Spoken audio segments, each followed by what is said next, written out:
You are listening to the Movement Therapy Podcast.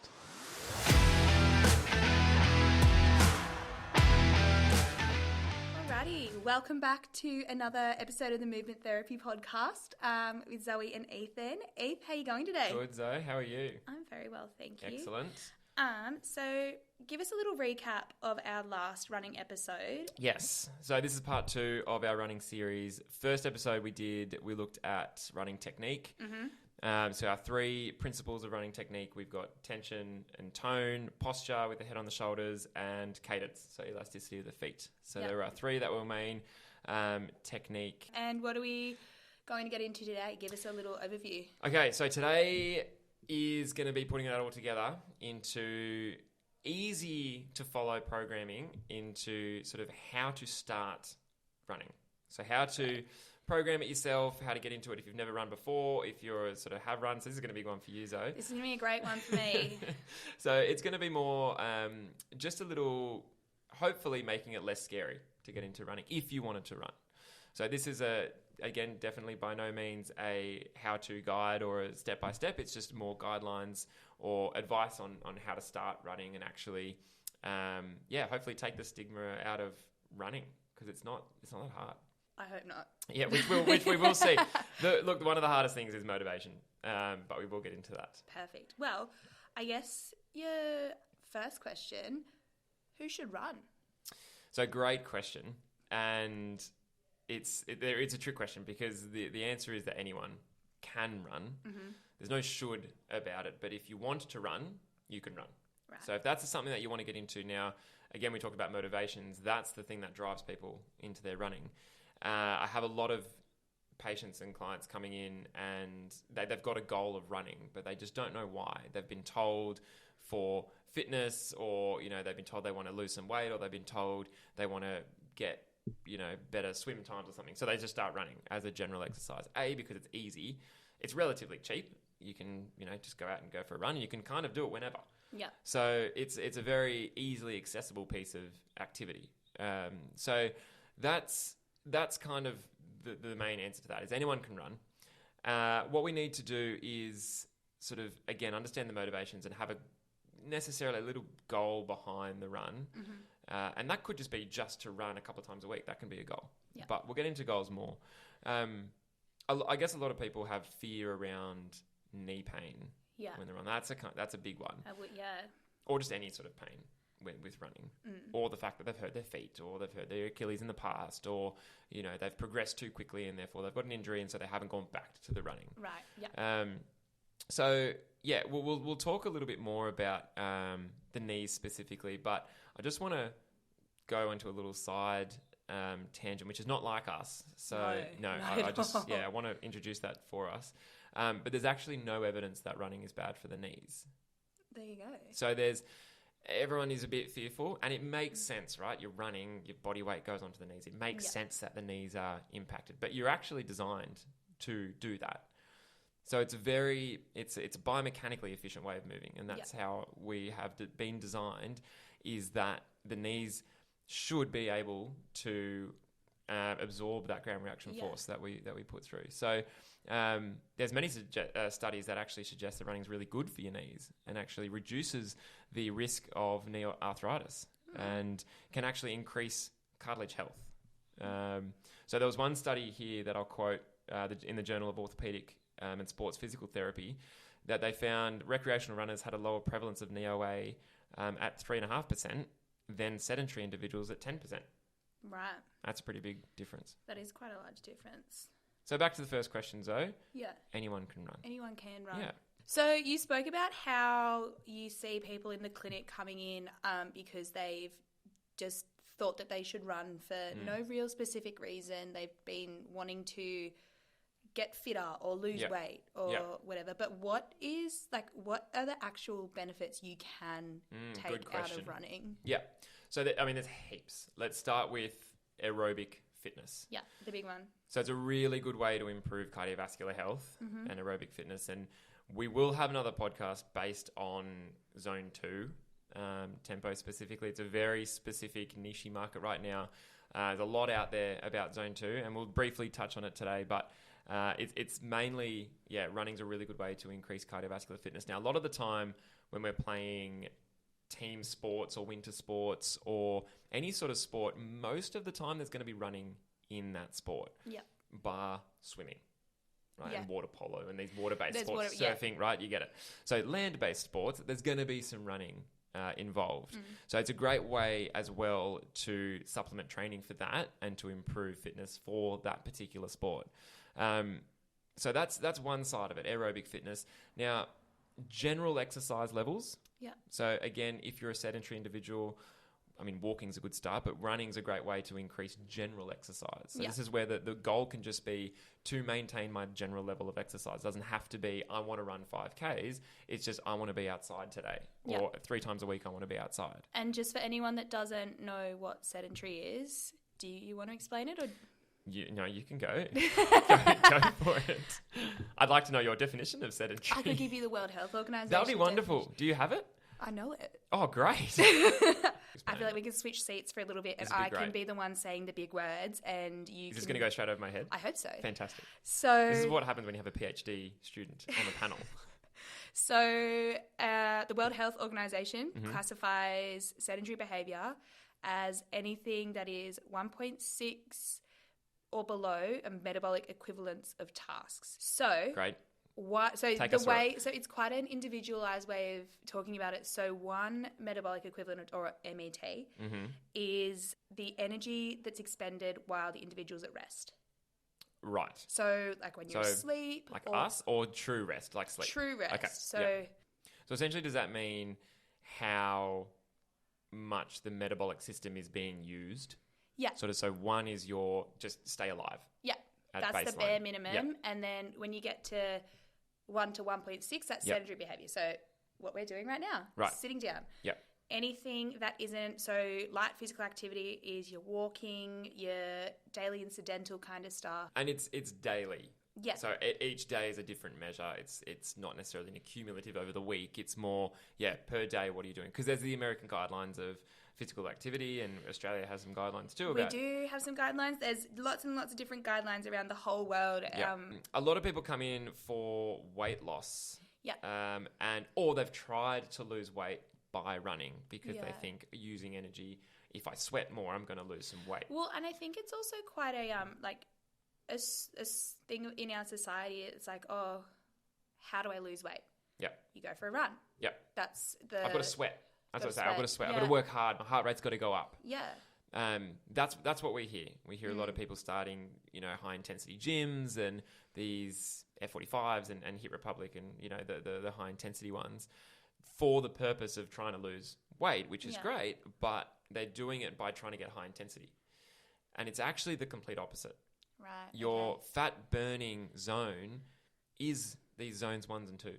Yeah. As soon as you pass zone 2, you go outside of your fat burning zone, your efficient fat burning zone, and you start to use your glycolytic stores and your quicker, more sort of punchy sugar stores, Yeah. essentially not burning fat. Fat's a very slow fuel source. And that's not to say that your higher zones aren't at all beneficial they for can overall health or anything. Definitely be used, and It's we will not talk about them. It's not a no zone above 2. It's Yeah. just a. And this is, I definitely don't want to get everyone can only do zone 2 forever situation, because that's not true at all. It's definitely important to do zone 2. But I think for weight loss and weight management in terms of running slowly is going to be where you're going to fit into the fat burning zone. It's Yeah, right. it's going to be boring, and it's going to take a long time.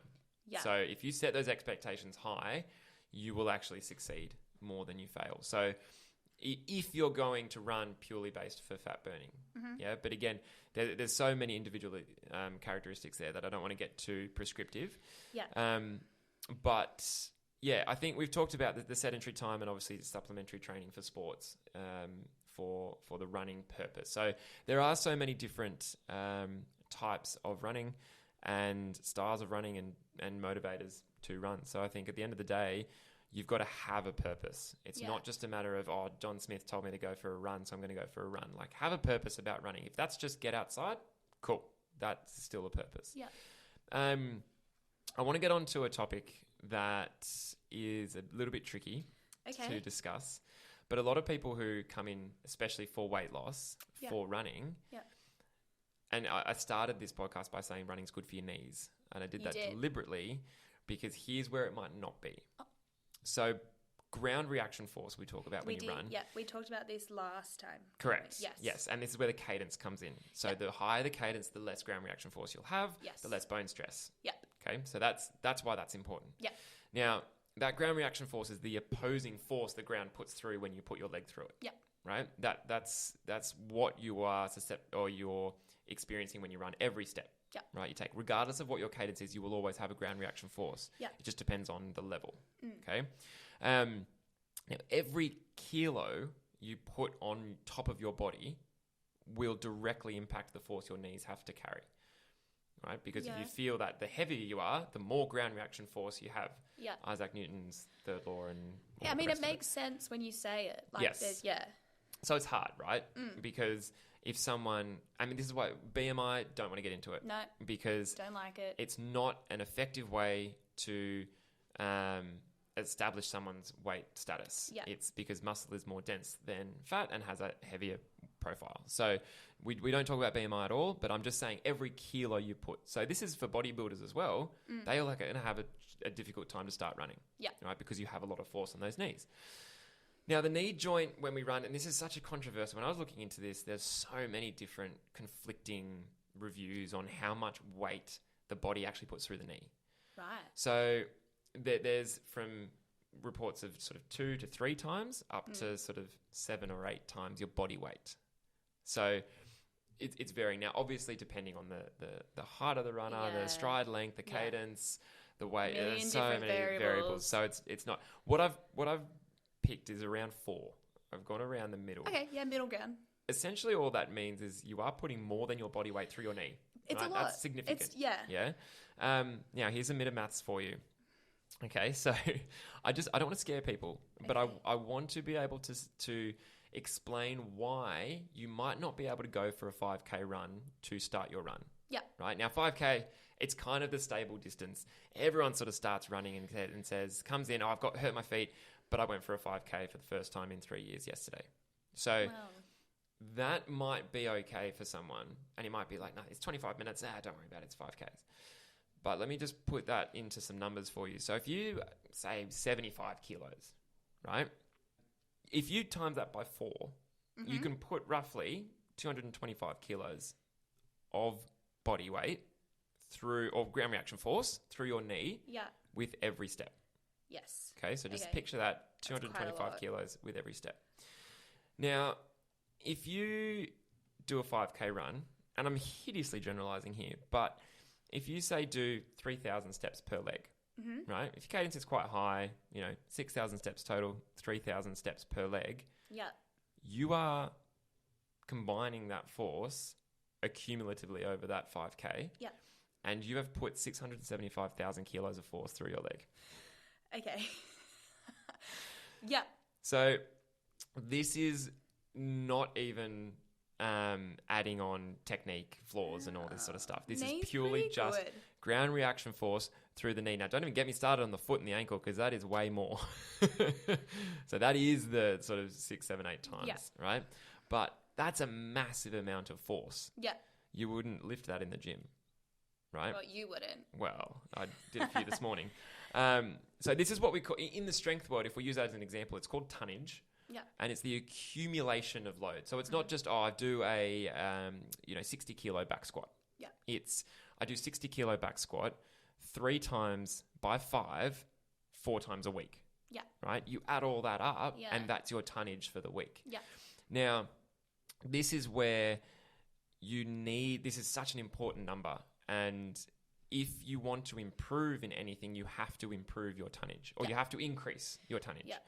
Right? And because that's how the body adapts to stress, to the stress. You've got to expose it to more stress. Yeah. Just little bits and varying levels, but it has to be progressively increasing. Yeah. So if you do this too quickly, right? If you go for your 5K and expose your limb to 675,000 kilograms of force each. Why not? And you are not ready for that. You're going to have a problem. You're going to have a problem. Yeah. Right? And it might not be then, it might be in 3 days' time, Yeah. or it might be the next time you run, or it might be in 3 months' time. But your body's not going to be able to do that for very long. Right? Now, this is where to start running, if you have never run before, you have to do it slowly. It's a non-negotiable. Running is that thing that not everyone has the right to be able to go and do a 5K without even thinking about it. Yeah. Right? Now, I'm picking 5K just out of that because everyone does 5K. It's Well, it's a very common distance I see in the clinic. I think it's the thing that you look at a 5K and you go, oh, I can probably do that. I'll Exactly. Just give It's that a half go. an hour.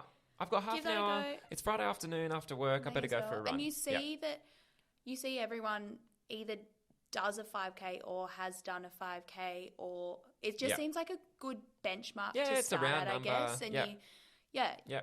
It's go not out there. 3. 3's not enough. Oh, but you start running and whoa. Yeah. And I think with 3, it's too slow. I mean, it's too small. Yeah. So you go for 15 minutes, you're like, oh, I need more exercise. So you go for another 15, half an hour's enough. So it's that happy time. Whereas 10Ks is way too far. That's an hour. I don't want to do that.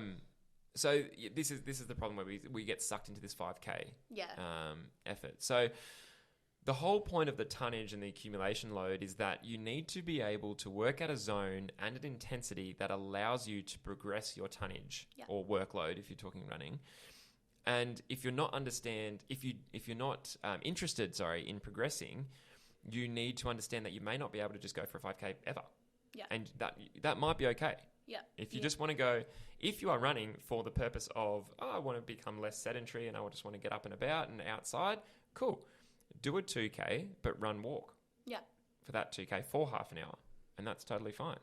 And your tonnage is now, a quarter of your 675,000 kilos of force that your 75 kilo 5K runner is doing. Yeah. Right? Anyway, that goes around to sort of suggest that weight loss prior to running is favorable. Yeah. But you can use weight loss, or you can use running to aid weight loss as well. So it's a bit of both, but you've got to be wary that the amount of body weight you put on your knees will affect your knees. Yeah. But it is still very, very good to be able to run and to start running. But it's going to be a slow process, which is totally fine. If you want to keep this going as a long-term goal, make sure you do the hard yards early, and we'll tell you how to, some techniques to be able to use to be able to do that. But the knee is designed to tolerate this load. Yeah. It's physically designed. The ligaments are all there to absorb the force, and the hip and the ankle are helping the knee as well. It's not just absorbed through the knee, it spreads through the limb. Yeah. So it comes back to the point of going, we need individualized programs. Yeah. Not everyone can do the same program and expect the same results. Yes. So I want to pull into these programs online and these apps and things that are very, very common. So Couch to 5K, Couch to 10K, there's a Couch to 3K. There's a how to start running. There's a Nike Run. There's Garmin Run. I think you could just type how to run PDF into Google and something will come up. Everything in the world will come up. Yeah, whether it's paid, unpaid, subscription. There's so many. I tried to find sort of one. There's millions, and which is great. That's fantastic. The problem is that these are designed for the masses, right? Yeah. They're not designed for individual people. Now, you line 10 people up, 2 of them are going to be able to do that program without trouble. The other 8 are probably going to have trouble, or they're not going to be able to do it to a point where they feel like they're progressing, and so they stop. Yeah. So this is where we can use them, but we need to individualize the program a little bit and to put your stress and your workload and your lifestyle into the run and be able to sort of combine them together. Yeah. So we need to take into account. I guess, it's also important to see where that kind of running program's coming from as well. Who's writing it for you. If someone paid me $20, I could write them a running program. Is it going to be good for them or their progression? Absolutely not. Yeah. But if you were going to do it, they'd probably pay more than $20. I should hope so. And I think it would also be a lot more beneficial. So, because, you've got a background in... Yeah, and an interest in it. Yeah, health and that sort of thing. Yeah. So, I think as long as the program has progression and it's within your own capacity. So we've got to figure out your capacity. Have you run, last year and you've had a year off? Did you run 3 times a week for 16 years before you had a year off? Yeah. In that sense, you're probably pretty good. Or have you never run and you're 37 years old and you want to get stuck into it for the first time? Yeah. Which is also fine, but it's probably going to be a little bit longer program. Yeah. Right? So as long as you set your expectations up for that, we've got to work within your current capacity and not just go, well, I'm just going to do it and see what happens. Yeah. So that brings us to the program. Great. How do we do it? How do we do it? Well, I think you said before it's important you have to start slowly. Yes, that is the main thing. I think I've said it already 5 times, but you've got to set the expectation. Yeah. If you get into the fact of going, if there's a half marathon in Canberra in April, and it's the 26th I of need November. to tell you something. I don't want to hear it. Okay. Never mind. We've got some work to do. No, I didn't actually. It was around the time of footy, towards the end of the footy season, and I went, the Husky half soon. I could probably do like a 10K. So I hear this a lot after a footy season or after a winter sports season in that sort of September, October, whether you've made finals or not. People are starting to become less motivated for the sport because it's fatigued. You know, it's a long season, and so they go, I want to run. I want to do that marathon. I want to do the half, the 10K, the triathlon. You know, whatever it is. Yeah. I hear a lot of that towards the end of the year. Yeah.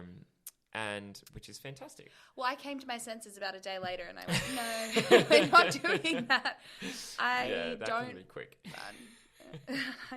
Anyway. Yeah, so this is where your expectation has to be set. Yeah. If you have never run before, despite you playing a winter sport, which is not the same thing, but if you have not run consistently before... Don't go do a half marathon. In 3 months, your body's not going to be able to do it. I was just going to roll in there and hope for the best. And then this is where, look, if you just want to do one and you want to give it a crack, it's probably going to be okay. Like, you won't die by doing that. But if it's something you want to continue... If you want to do well, I think if it's something you want to do well and also not in any sort of progress, short-term detriment to your body. Exactly. Yeah, the long-term detriment for the short-term gain is potentially... a problem here. Yeah. We go into the realms of stress fractures and we look into tendon issues and these sort of things that can last a really long time. Anyway, we don't want to get involved. We're not doing the Husky half. I just want to set the expectation and be realistic. Be realistic, exactly. Yeah. So if you want to do a half marathon, and I say there is no rule as to say you need a minimum of 6 months training before you do a half marathon. Nothing to say that there is. I've treated people who've come back from ACL injuries and have run a marathon in 3 months. It wasn't favourable, but he did it. And he didn't do it very well and it hurt him, but he did it. It's definitely by no means a prescriptive thing, but it's individualised. And I think this is where you have to be prepared to slowly progress. Yeah. It's not a quick thing. But there are so many different ways to do this. And I guess, again, it depends on your goal. You know, what do you want to get out of it? Do you want to become a long-term runner or do you just want to stay fit over the off-season? There's completely different ways of doing this. Yeah. And we tailor programs based on that. It's not a sense everyone has to run 5K. That's ridiculous. Yeah. But especially when sports season finishes, you've got a lot of time. You've got a lot more time. Yeah. To play. So. And I also find that you get that itch for, you have the first week and you're like, this is the best. Yeah. I've got 2 afternoons and the whole weekend back in my pocket. Yep. And then it starts to get a little bit. Yeah, you get bored. Boring. Yeah. And you want to catch up with your mates who you trained with or played with. Yeah. And they're going for a run. So you might as well tag along. Yeah. Get in for the run. So. This is where, it's hard to start. But I think the main thing is, especially let's say if you haven't run before, right? If you're just starting from zero, you've never ever run before, regardless of age, I'm a massive advocate for the run-walk ratio. Yeah. Right? And again, there's very little prescriptive things here. It's I don't know what the right ratio is, but I think you have to be able to walk throughout that run. Yeah. Especially for the first... I don't know, it could be 4 weeks. Yeah, I think that's realistic. So we're talking about load tolerance and building up your body's ability to deal with that tolerance. So it's about this tonnage and this workload, this 675,000 kilograms of force through the leg. We want to reduce that. We don't want to put this body through that because we know it's not going to be able to. Yeah, it's not going to like it. You don't start squatting in the gym with 200 kilos on your back. You start with the little 1 kilo weights. Yeah. So you have to be able to build that up very, very slowly. That might take you a year. to do a 60 kilo back squat. It might take you a year to run 5K. Completely fine. Yeah. Right? So if you are wanting to run, I think number one, put some walking in there. Now, whether that's run for a minute, walk for a minute. Do that for 20 minutes, 3 times a week, 4 weeks. See how you go. Could be that. Yeah. You know, this is where it's not. We could, individualize it for you specifically. But yeah, I don't want to put general guidelines out there. It's not a prescriptive thing. Yeah. So yeah, the main thing is run, walk. Number one. Yeah. Number two. Everyone's got a Garmin these days, or an Apple Watch, or a Samsung Watch, or whatever they're tracking their things with. Yeah. Get rid of the pace. Yeah. Get rid of the distance. Get rid of speed. Get rid of every other metric. Strava. Get rid of Strava. Unfortunately, if you Strava heads, that'd be a controversial thing. that would be a controversial thing, but I totally get it. It doesn't exist if it's not on Strava. We'll have an episode about my thoughts on Strava. We'll have an episode of obsessive run stats and data logging. But I think for this and for starting, again, the purpose is not speed. We are so far away from getting you to run quickly that it's not even important. Yeah. You know, if your goal is to do a triathlon, if you haven't run before, you're not going to win that triathlon. No. Don't worry about winning it. We just got to get you to finish it. Yes. And be able to do the next one and be able to work on Monday. You know, you've got to be able to still live. Yeah. So for mainly now is the things you're going to have on your watch is time, because you need to know how long you've gone for. Yeah. And heart rate, if you want it. They're my two. When you track that, right, for your Garmin, you save all of that information. Yeah. It doesn't go away when you take it off your screen, but you're not looking at it. Yeah. You're not determining your run based on the distance. Yeah. Right? So if I say, hey, Zoe, take your Garmin, go for a 25-minute run. Yeah. Right? But I want you to do a 1-minute walk and a 1-minute run for 25 minutes. Go. Track it. On your watch, you've got your time and your heart rate. Yeah. Stay under, 155 beats a minute. Go. So now you've got a target, you're 155 beats a minute for 25 minutes. Yeah. Now you might run 2.3 Ks. Yeah. In 25 minutes. In your head, you're going, that's not a lot in 25 minutes. And your pace is, 19 minutes per K. Yeah. It's slow, but that doesn't matter. But I think it's, you look at it on paper and you go, 19 minutes. Exactly. Kilometre. Yeah. You're looking at it on your watch and going, oh, So God, I'm so slow now. A lot of people come and tell me that, I did the 5K, but I did it really slowly. I did 5-minute 15 Ks. If I did a 5-minute 15 5K, I don't even know what I'd do. Well, that's PB. I'd But be this is the calling thing. someone. That's not slow at all, but to them it is. Yeah. Because they're used to running 3-minute Ks. Yeah. So it's all individualistic, but that's not a slow run at all. I'm talking 7, 8, 9-minute pace. That's slow. Almost walking. You could probably walk faster than you run. But this is not about, it's about improving your load tolerance for running, right? So we're not, picture running as an exercise, not running for exercise. Yeah. This is just a drill, right? Yeah. To get your body ready for the ability to run. Yeah. So that's number one. Walk, run. Yeah. Number two, take away your distance, your pace, your speed. Yeah. Right. Just put time and heart rate. They're my two little protocols. Now I'm going to talk a little bit about zone 2. Yeah. If we can. I'm going to talk about the MAF number. Okay. So MAF number, if you like. Which is? So essentially it's your zone 2. Yeah. Right. It's named, well, some say it's named after Phil Maffeton, who discovered it. But some say it also stands for the maximum aerobic function. There you go. So essentially it's the highest your heart rate can work while it's still effectively fully emptying and fully closing the ventricles. Okay. Right? So if you picture the heart, every beat, it should open and close fully. Yeah. Yeah. Now, when you go out of your zone 2, you're actually working like this. So it's only opening and emptying sort of half. Yeah. Not as much. Ish. Which means it has to work faster. Yeah. To get rid of the more blood or pump more blood around the body. Yeah. So then your heart rate goes up. Yeah. Right? And that becomes inefficient if you do it for long periods of time. We'll get into the science a bit more later. So but this MAF number is pretty much just that, I guess, that area where your heart is actually working to the best of its capacity. Exactly. It's as efficiently as it can Yeah. while still, producing all of its function. Yeah. And completing all of its function. So how do you figure it out? So super easily. Okay. It's just 180 Yeah. minus your age. So it's not a difficult number. Now, this is, again, it's a grey area. It's not exactly, you're 163. You know, as soon as you get to 164, now you are zone 3. It's not that at all. It's a guide, Okay. right? To go, this is roughly your zone 2. Now, it's about 75% of your max heart rate, Okay. right? If you like.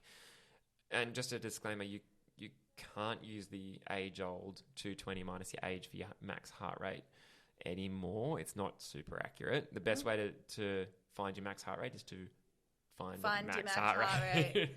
And to do something for its max effort. Yep. A good assault bike, if anyone knows what that is in the CrossFit world, get on an assault bike, work flat out, find your max heart rate, and that's your max heart rate. It's just not fun. It's really not It's not fun. fun. It is. I'm going to use this, and I was just sitting Yeah. here trying to calculate Yeah. this number, and I'm going to have to Google it, actually. So your math number is, or your zone 2, it's a way to maximize your aerobic function and therefore improve your tissue tolerance within that. Right. But it also is your fat burning zone Yeah. as well. It's a way to keep your injury risk low. Yeah. You're not preventing injury by running in this number. Yeah. You can never prevent injury. No. Yeah. You're just reducing the risk Yeah. and the likelihood of injury. Now, if we use that 180 minus your age number, that's actually, it's pretty low normally. Yeah. Did you find out what yours was? Yes. What is it? 154. 154. So I said, Zoe, go out for a run, but keep your heart rate under 154. You might find that tricky. Am I? Because your heart rate might spike quite quickly. Now, this obviously changes depending on if you have any other comorbidities or health issues or anything. So there's some little clues. If you are recovering from illness or surgery, you take 10 off that number. So if you've just gone in for surgery and come out, you've got a 154 math number, that's going to go to 144. 144. Yep. So now it's got to be lower, even because your heart is under trauma or it's recovering from trauma, right? You're -5 if you're overweight, which again, like, what is that? But, you know, we'll use a general guideline. Currently injured or new to running. So in this zone, We're going to -5. we're going to -5 being new to running. So again, you're just giving yourself that buffer of going, I'm just going to make my heart work super efficiently. And by extension, what I'm actually going to do is improve its efficiency and its size and its power. Yeah. The heart is a muscle, Yeah. as the gang of yous have told us. So what we need to do is be able to improve it by stressing it, but not overstressing it. Yeah. Exactly. Now, if you have been training for more than 2 years without an issue, your math number could be 5+ or adding 5 to it. So you can actually afford to work a little bit more into your zone 3. And what for would example. you classify as training without issue? This is more like active training. It could be gym, it could be running, it could be a combination of both. So it's not a specific, it's just active, a trained individual rather than a sedentary or a so an if you've been untrained. exercising and that Yeah, sort of thing without exercising. injury. Yeah, now I wouldn't say if you've been swimming, add 5 to your math number. Yeah. Because even though your aerobic function is great, they don't cross over.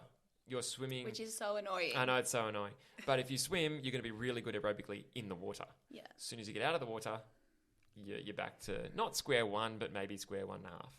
Right. So you'll have a little bit, but it's not, it doesn't cross over massively to running.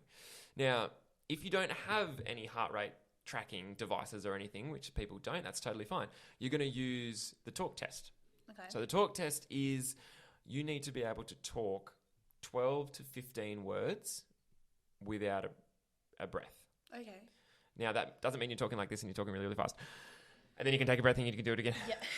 Like, you've got to talk at a normal pace. Yeah. So if you're doing 3 words per breath, you're out of your zone 2. Yeah. That's not zone 2. Yeah. You need to be able to talk like you and I are doing now without that breath and have the 12 words, 15 words if you talk fast normally, and then take that breath. Right. Okay. That's the talk test. Super easy. So if you're next to someone and you're going for a run together and you want to stay in your zone 2s, just have a conversation. Okay. And if you can have a conversation without needing to take that deep breath in between words, you're in zone 2. You're sweet. Yeah. Perfect. it's actually more of a reliable measure than actually heart rate data they've found. Yeah. And then the more you do it, you'll know exactly if you're in it or not. It'll be super clear to you. Oh, hang on, I'm outside zone 2. I'm going to bring it back down a little bit, and I'm just going to run slower. It'll take time. Okay, so as an overall, if you want to start running, and you don't want to come and do an individualized program, which I do recommend. Number 1, walk run. Yep. Number 2, get rid of your distance, speed, pace. Delete Strava. Delete Strava. That's Zoe's recommendation, not mine. Opinion. Number 3, find your MAF number. And have a general rough idea of where it is. Yep. As a little disclaimer, we can't generalize this for under 16-year-olds and over 65-year-olds. They're a little bit trickier with their heart rates. So, if you do fall within that, we've got other guidelines and things for you. But if you would fall within those ages, find your MAF number and work within that for now. Yep.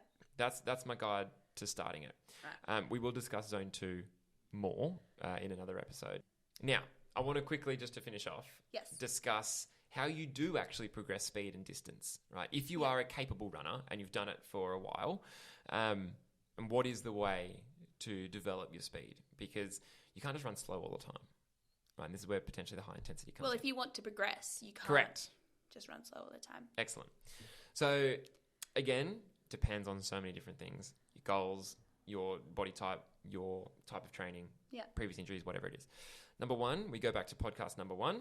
Look at your efficiency. Look at your technique. Yeah. Are you being blocked by your physical movement?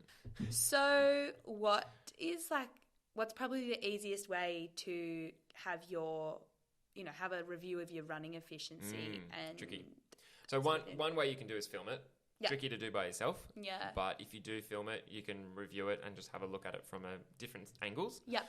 Number 2 would be come in and get us to have a look at it. Yeah. It could just be one session. It could just be, hey, can you have a look at my running technique? We've got wood weight treadmills, so self-propelled treadmills that we can do speed work with. We've got a nice big clinic. We've got 10 meters of space. We can do some running drills, or we can go outside. We can go to the track. And I guess having someone else seeing it from a completely objective point of view. Yeah. And you might look at it yourself and go, geez, what's that left arm doing? Why is that out there? And then try and you might see some things yourself that are blaringly obvious and go, oh, well, my head's super forward. Just pull it back. Yeah. Might be as easy as that. Yeah. If you're struggling or have tried, come on in. Yeah. Yeah. Have an assessment. That's going to be number 1 to progress speed. You've got to be efficient. Number 2, we use the 80-20 rule in running or a lot of trainings at the moment. And again, we'll do this in our Zone 2 podcast episode. But really, this describes 80% in Zone 2. So 80% of your training, say per week, is in Zone 2. Yeah.